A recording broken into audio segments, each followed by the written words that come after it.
Shri Venkateswara gold తాకట్టులో ఉన్న మీ బంగారాన్ని విడిపించి కొనబడును.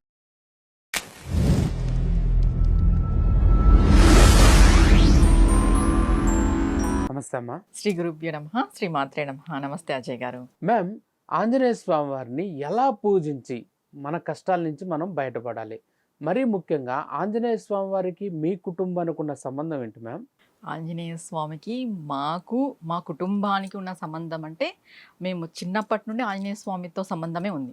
అంటే మా పుట్టుకతో నుండే మా పుట్టుకే ఆంజనేయ స్వామి ఒక అనుగ్రహం అని చెప్పచ్చు. ఈ విషయం ఎలా చెప్తాను అంటే మా నాన్న వాళ్ళ నాన్నగారు అంటే మా తాతగారు ఆంజనేయ స్వామి దేవాలయం నిర్మించారు. చాలా గొప్ప వ్యక్తి. ఈరోజు వాళ్ళు అలాంటి పుణ్యకార్యాలు చేశారు కాబట్టి మేము ఈరోజు ఈ స్టేజ్లో ఉన్నాం. పెద్దలు చేసిన పుణ్యం వల్లనే ఏదైనా జరుగుతుంది అంటాం కదా. అలా మా తాతగారు ఆంజనేయ స్వామి దేవాలయం కట్టడం జరిగింది. మా తాతగారికి కూడా ఆంజనేయ స్వామి స్వప్నంలో కనిపించి నాకు దేవాలయం నిర్మించు అని చెప్పారంట. ఎందుకంటే మా ఇంట్లో చెప్తుంటారు కదా, వింటుంటాం. ఆయన ఆంజనేయ స్వామి యొక్క దేవాలయం నిర్మించడం జరిగింది. కట్టిన తర్వాత మేము చిన్నగా ఉన్నప్పటి నుండి ఆల్మోస్ట్ అక్కడికి వెళ్ళడము రావడము. ఒక్క వంశంలో దేవాలయం ఉంది అని అంటే ఆ దేవాలయం యొక్క ప్రభావము రక్ష అనేది ఆ వంశానికి అంతటికీ ఉంటుంది. ఒక్కరు కట్టినా పర్వాలే, మొత్తం ఇంటిల్లిపాది కట్టాలి, వంశానికి ఒక్కొక్కరు కట్టాలనేది ఏం లేదు. 7 తరాలలో ఒక్క తరం దేవాలయం నిర్మించినా కూడా ఆ యొక్క శక్తి ఆ యొక్క ప్రభావం 7 తరాలు ఉంటుంది. ఇప్పుడు మా తాత కట్టాడు, మా నాన్న, మేము. ఇప్పుడు మాది 3వ తరం. మా తాత దగ్గర పోల్చుకుంటే మాది 2వ తరం. ఈ శక్తి ఈరోజు మేము ఇంత స్థాయిలో ఉన్నాము అంటే ఆ యొక్క శక్తి ప్రభావమే చెప్పాలంటే. మా నాన్న వాళ్ళు 3 అన్నదమ్ముళ్ళు, మా నాన్న లాస్ట్ దాంట్లో. మా తాతగారు ఆంజనేయ స్వామి ఉపాసకులు. ఆయన ఆంజనేయ స్వామి దేవాలయం కట్టడం జరిగింది అంటే ఆయన నమ్ముకున్న దైవమే ఆంజనేయ స్వామి. ఇంకా మా దేవాలయం ఆల్రెడీ మా ఇంట్లోనే ఉంది కాబట్టి మేము ఖచ్చితంగా ఆయన ఆరాధన అనేది ఖచ్చితంగా చేయాల్సిందే. ఎందుకంటే తాతలు కట్టించారు, మీరు కూడా చేయాలి అనేది కంప్లీట్గా వస్తుంది. ఇంట్లో పలు విధాలుగా చెప్పుకుంటారు. ఇలా మేము ఆంజనేయ స్వామి యొక్క ఆరాధన అనేది మాకు పుట్టుకతోనే వచ్చింది. ఆంజనేయ స్వామికి మాకు పుట్టుకతోనే సంబంధం ఉంది, ఏదో మధ్యలో వచ్చిన సంబంధం కాదు. ఇంకొక విషయం చెప్పాలంటే ఇప్పుడు నేను ఈ దేవి ఉపాసనగా మారడానికి కూడా ఆంజనేయ స్వామి యొక్క అనుగ్రహమే. ఎందుకు అంటే మన శాస్త్రాలలో అమ్మవారికి సంబంధించిన విషయాలలో చెప్పాలంటే ఒక్క ఈ ఆంజనేయ స్వామిని అమ్మవారి దగ్గరికి తీసుకెళ్ళగలడు ఏ ఇబ్బంది లేకోకున్నట్టు. నా ఈ సాధనలో నేను ఈరోజు ఏ ఇబ్బంది లేకోకున్నట్టు ఎంత ముందుకు వచ్చినాను అంటే కేవలం గురువుగారు ఆంజనేయ స్వామి అని చెప్పుకోవాలి కూడా. ఎందుకంటే ఆ రక్ష మా ఇంటికి మా వంశానికి అంతటికీ ఉంది. ఆయన ఒక రక్ష, ఆయన రక్షలోనే మా వంశం అంతా ఇప్పుడు నిలబడి ఉంది చెప్పాలంటే. అందుకు ఈరోజు నేను ఇంత దేవీ సాధన ఇంత ముందుకు వచ్చింది నాది అంటే ఇంత చిన్న వయసుకే కంపల్సరీ ఆయన తీసుకెళ్లడంతోనే వచ్చింది. మామూలుగా మన శాస్త్రాలలో కూడా చెప్తారు, ఒక లలిత అమ్మవారి ఉపాసన చేయాలన్నా, దుర్గా అమ్మవారి ఉపాసన చేయాలన్నా, ఇంకొకటి అర్గళ స్తోత్రాలు, సిద్ధకుంజికా స్తోత్రాలు పారాయణం చేసేకి ముందు కూడా హనుమాన్ చాలీసా ఇస్తారు. హనుమాన్ చాలీసా పారాయణం చేసిన తర్వాత అర్గళ స్తోత్రము, సిద్ధకుంజికా స్తోత్రం పారాయణం చేయాలా అని. ఎందుకంటే దేవికి త్వరగా కనెక్ట్ చేయగలడు ఆంజనేయ స్వామి. ఆంజనేయ స్వామి అంటే ఎవరు ఇంతకీ? శివుడు, రుద్రుడు, రుద్రాంశ సంభూతం ఆంజనేయ స్వామి. ఇక్కడ అమ్మవారి దగ్గరికి ఇంకా రుద్రుడే కదా తీసుకెళ్ళగలడు ఈజీగా చెప్పాలంటే.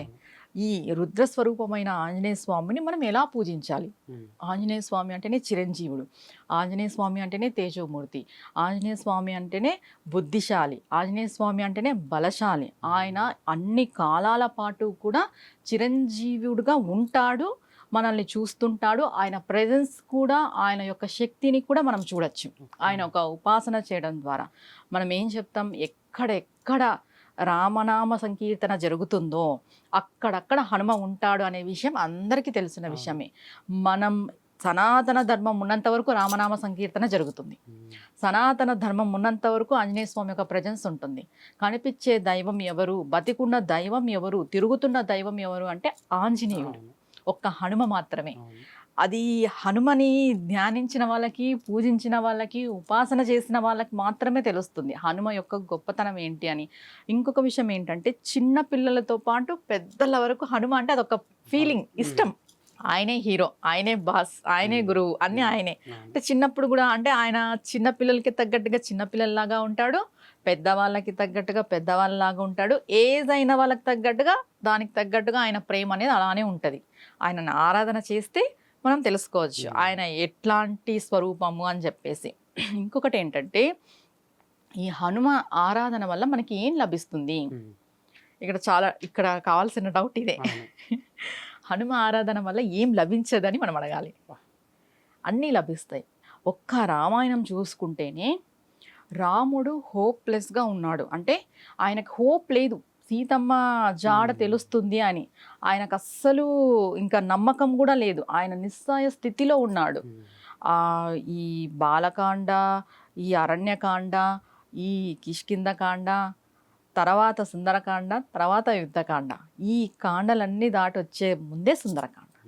ఈ సుందరకాండలోనే స్వామి యొక్క ప్రవేశము, ఎంట్రీ అనేది జరుగుతుంది. ఎప్పుడైతే హనుమ వచ్చాడో అప్పుడు రామునికి ఒక హోప్ అనేది వచ్చింది, ఒక నమ్మకం అనేది వచ్చింది. అది ఎవరి వల్ల వచ్చింది?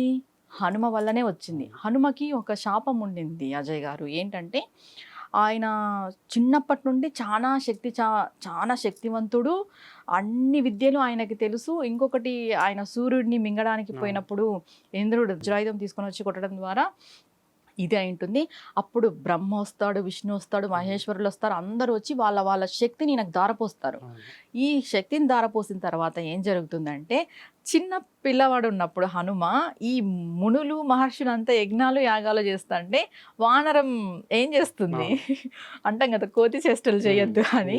అలా ఈయన కూడా చిన్నప్పుడు వాళ్ళని పోయి డిస్టర్బ్ చేయడము, నీళ్లు పోయడము, లేదా వాళ్ళకి మంత్రాలు చదివేటప్పుడు ఏదో వాళ్ళకి వచ్చి అడ్డు పెట్టడము, డిస్టర్బ్ చేయడము, లేదా అరవడము, గెంతులేయడం, ఇలాంటివన్నీ చేస్తా అంటే ఈ మునులు ఋషులు శపిస్తారనమాట. నీ యొక్క బలము నీకు తెలియకూడదు, ఎవరన్నా ఒకరు గుర్తు చేస్తే తప్ప అని. ఆ శాపంతో ఆయన ఎక్కువ ఈ వానర చేష్టలు చేసుకుంటూ అడవిలో తిరుగుతూ ఉండేవాడు.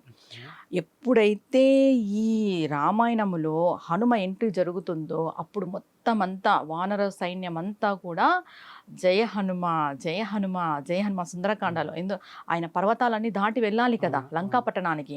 అప్పుడు ఆయనని భజిస్తారనమాట. ఏ విధంగా భజిస్తారు అని అంటే, నువ్వు అంతటి వాడివి, నువ్వు ఇంతటి వాడివి, నువ్వు బలశాలివి, నువ్వు తేజమూర్తివి, నువ్వు అనుకుంటే జరగంది లేదు, నువ్వు అనుకుంటే చేస్తావు, జయ హనుమ అని జేలు పలుకుతుంటే అప్పుడు ఆయన యొక్క శక్తి గుర్తొచ్చింది. అలా ఒకరు గుర్తు చేస్తేనే గుర్తొస్తుంది ఆయనకు శక్తి. ఇంకొక విషయం ఏంటంటే, హనుమని చూసినప్పుడు మనం ఏం నేర్చుకోవాలి? ఆయనది దాస్య భక్తి. రాముడి ముందర ఆయన ఎప్పుడు దాసిత్వంతోనే ఉంటాడు. అన్నీ తెలిసినా కూడా, అంత బలశాలి అయినా కూడా అసలు హనుమంతుడు చేయలేదంటే లేదు. కొండను తీసుకొచ్చాడు, సంజీవని తీసుకొచ్చాడు, అమ్మవారి జాడని తీసుకొచ్చాడు, లంకాపట్టణాన్ని చూసి రమ్మంటే కాల్చి వచ్చాడు. ఎన్ని చేయలేదు హనుమ. ఇన్ని చేసిన హనుమ ఒక్క రాముడి ముందు ఎలా ఉంటాడు అంటే దాసిగా ఉంటాడు. ఆయనది దాస్య భక్తి. మనం హనుమంతుని చూసి నేర్చుకోవాల్సింది ఏంటంటే, గర్వం ఉండకూడదు, అహం ఉండకూడదు. అంత హనుమకే లేదు. రాముని ముందు చిన్న పిల్లోడ్లాగా ఇలా చేతులు కట్టుకొని కూర్చుంటాడు హనుమంతుడు. అది మనం చూసినప్పుడు మనకేం గుర్తు రావాలి? మనం ఏదో ఇప్పుడు విడివిడి జ్ఞానంతోనే ఎంతో గర్వంగా ఫీల్ అవుతాం, మనకున్న విడివిడి జ్ఞానంతోనే. అసలు చెప్పాలంటే ఎవరికి సంపూర్ణ జ్ఞానమే లేదు ఈ కలియుగంలో. అలాంటిది మనకి ఏదో అంతా మనకే తెలుసు, మాకే తెలుసు, మేమే చేస్తున్నాము, మాకే ఒక అమ్మవారి ఒక కృప ఉంది, మాకే అయ్యవారి ఒక కృప ఉందని చాలా వరకు మనం వింటుంటాం. అస్సలు మనం ఆవగింజలో సగం అంతా కూడా కాదు చెప్పాలంటే, అంతా కూడా మనకు తెలీదు. అలాంటిది హనుమని చూసి మనం నేర్చుకోవాల్సిన విషయాలు ఇవి. ప్రతి ఒక్కరూ కూడా, చిన్నపిల్లలు ఉన్న వాళ్ళు కూడా ఈ హనుమాన్ చాలీసా పారాయణం చేయడము, హనుమ కథలు వినడము, సుందరాకాండ ప్లే చేసుకొని వినడం, ఇలాంటివన్నీ చేస్తూ ఉంటే ఈ గ్రహ బాధలు, ఈ చిన్నపిల్లలకు వస్తుంటాయి కదా దిష్టి, ఇవి కూడా తొలగిపోతాయి. ఇంకొకటి ఏంటంటే, హనుమ గురించి మనం ఎంత చెప్పుకున్నా ఈరోజంతా కూడా తక్కువే. మీరు అడుగుతూ ఉంటారు, నేను చెప్తూ ఉంటాను, మీరు వింటూ ఉంటారు, నేను చెప్తూ ఉంటాను, అలా అయిపోతుంది. ఇప్పుడు మీరు అడిగారు హనుమని మనం ఇది చేసుకోవాలంటే మంత్రము అని. హనుమ యొక్క మంత్రము, ఇప్పుడు నేను చెప్పే మంత్రం అన్ని విధాలుగా పనిచేస్తుంది, ఒక్క విధం అని కాదు. నీకు జాబ్ కావాలా, నీకు పెళ్ళి కావాలా, నీకు సంతానం కావాలా, నీకు పిశాచ పీడలు ఉన్నాయా, ఇవన్నిటికీ కూడా హనుమ యొక్క మంత్రం పనిచేస్తుంది. ఈ మంత్రాన్ని ఎలా చేసుకోవాలి? ఓం నమో హనుమతే రుద్రాయ స్వాహ, లేదా ఓం నమో హనుమతే రుద్రాయ నమః. ఆడవాళ్ళైతే నమః అనుకోండి, మగవాళ్ళైతే స్వాహ అనుకోండి. ఈ మంత్రాన్ని ఎలా చేయాలి? ఈ మంత్రాన్ని 11 రోజులు దీక్షగా చేయొచ్చు. లేదు అనంటే 40 రోజులు దీక్షగా చేయొచ్చు. ఆడవాళ్ళకి 40 రోజులు కుదరదు కాబట్టి 11 రోజులు డైలీ 108 సార్లు మీ సంకల్పం చెప్పుకొని చేయండి. మగవాళ్ళైతే 40 రోజులు మీ సంకల్పం చెప్పుకొని డైలీ 108 సార్లు చేసుకోవడం ద్వారా ఈ మంత్రం ఈ 40 రోజులు అయిపోయిన తర్వాత కాదు, తర్వాత కూడా చేసుకోవచ్చు, ఇబ్బంది ఏం లేదు. ఈ మంత్రాన్ని మనం తరచూ చేసుకుంటూ ఉంటే హనుమ యొక్క ప్రెజెన్స్ని, హనుమ యొక్క అనుగ్రహాన్ని, హనుమ యొక్క శక్తిని హనుమనే చూడొచ్చు సాక్షాత్తుగా. ఎందుకంటే ఈ మంత్రంలో ఏం చెప్తున్నాం? హనుమని చెప్తున్నాం, రుద్రుణ్ణి కూడా చెప్తున్నాం. హనుమ అంటే ఎవరు? రుద్రుడు. రుద్రుడు అంటే ఎవరు? హనుమస్వరూపం. అందుకు ఈ మంత్రం ఇద్దరి యొక్క కలయికకు సంబంధించింది, రుద్రుడికి ప్లస్ హనుమకి సంబంధించింది. అందుకు హనుమ యొక్క శక్తి పరిపూర్ణంగా ఈ మంత్రంలో ఉంది. దీన్ని ఎవరైనా చేసుకోవచ్చు. మగవాళ్ళైతే స్వాహాకారంతో చేసుకోండి, ఆడవాళ్ళైతే నమః అని పెట్టుకొని చేసుకోండి. ఈ గృహస్థులందరూ చేసుకోవచ్చు. మళ్ళీ మేము గృహంలో ఏమైనా నియమాలు పాటించాలా అంటే దీక్షగా చేస్తారు కాబట్టి నియమాలు పాటించాలి. నిత్య పూజలో కూడా 108 సార్లు చేసుకోవచ్చు, ఏ ఇబ్బంది లేదు. మీ సంకల్పం ఏదైనా కూడా శీఘ్రంగా నెరవేరుతుంది ఈ మంత్రం చేసుకోవడం ద్వారా.